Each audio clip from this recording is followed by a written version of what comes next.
عورتیں کبھی کسی میدان میں پیچھے نہیں رہی.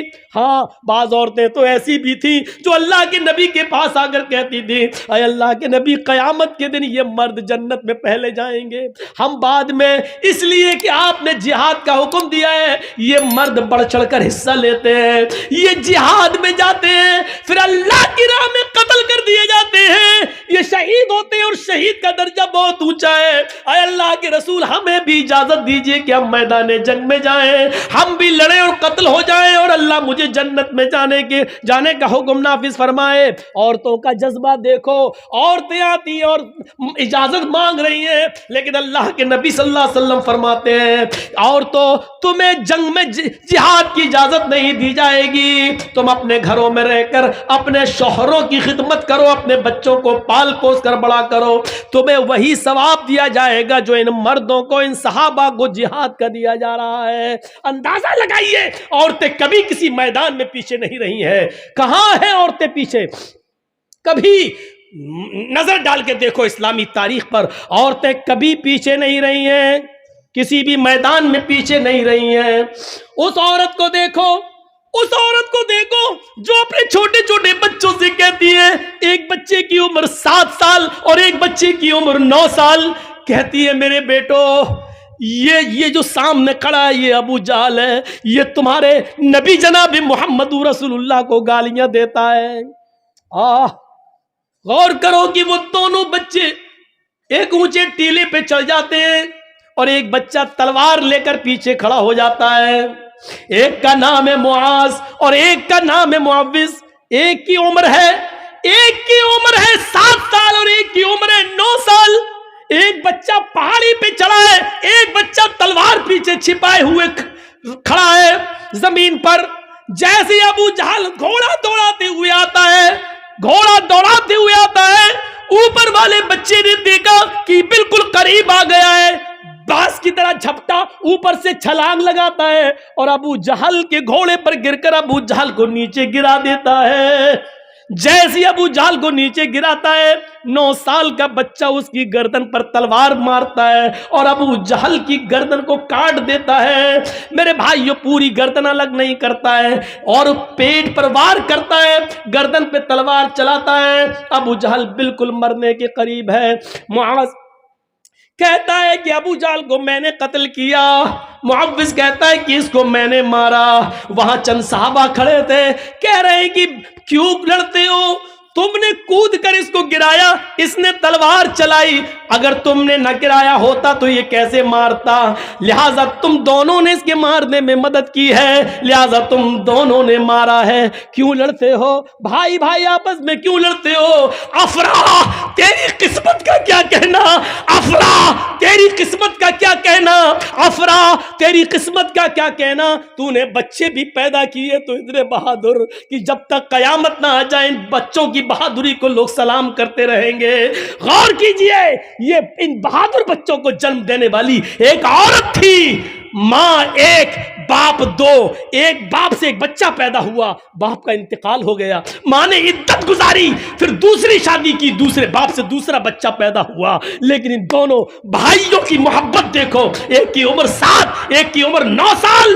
افرا تیری قسمت کا کیا کہنا, تو نے بچے بھی جنے تو اتنے بہادر. ابو جہل قریش کے سردار کا قتل کیا تو عمر نے نہیں کیا, حمزہ نے نہیں کیا, علی نے نہیں کیا, ان بہادروں کے ہاتھوں نہیں مارا گیا. مارا بھی گیا ابو جہل تو ان چھوٹے چھوٹے معصوم بچوں کے ہاتھوں. اس لیے مرتے وقت وہ کہہ رہا تھا میری بدقسمتی کتنی ہے, میری بدقسمتی دیکھو, میں قریش کا جتنا بہادر سردار ہوں مارا بھی جا رہا ہوں تو ان چھوٹے چھوٹے معصوم بچوں کے ہاتھوں. محمد نے ان بچوں کو اتنا بہادر بنا دیا تو جوانوں کا حال کیا ہوگا. میرے بھائیوں ان بہادر بچوں کو جنم دینے والی بھی ایک عورت تھی. عورت کے کارناموں کو کبھی بھلایا نہیں جا سکتا ہے.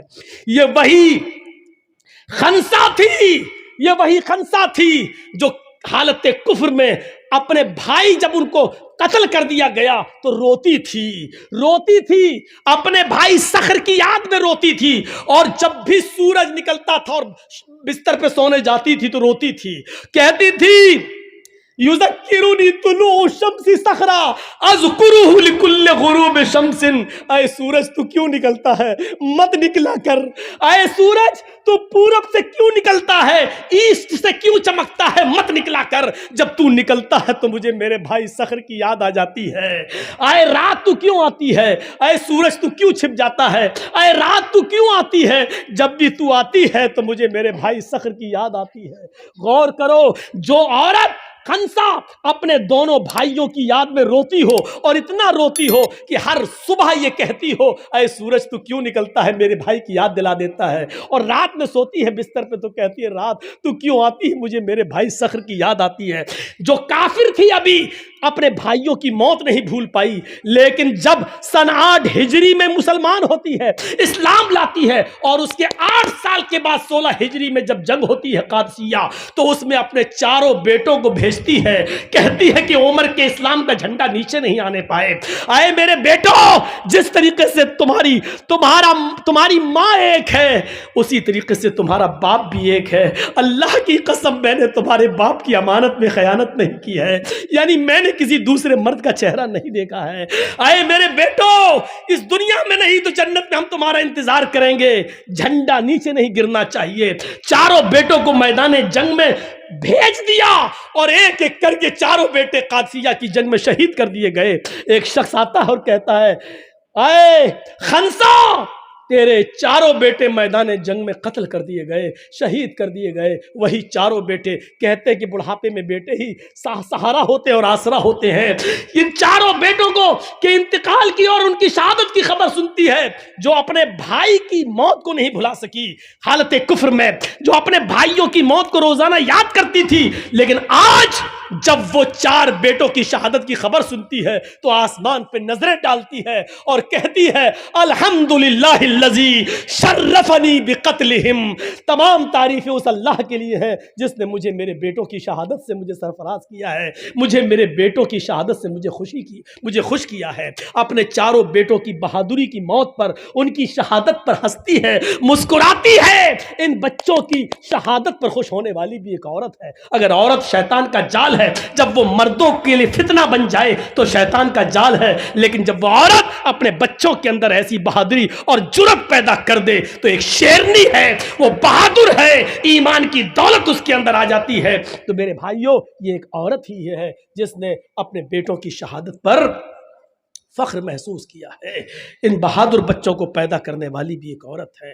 اس عورت کو دیکھو, دیناریہ, جس کا باپ میدان جنگ میں قتل کر دیا گیا, جس کا بھائی بھی ہے احد کے میدان میں شہید کر دیا گیا, جس کا بیٹا, باپ, بھائی سب میدان جنگ میں اور شوہر میدان جنگ میں قتل کر دیے گئے.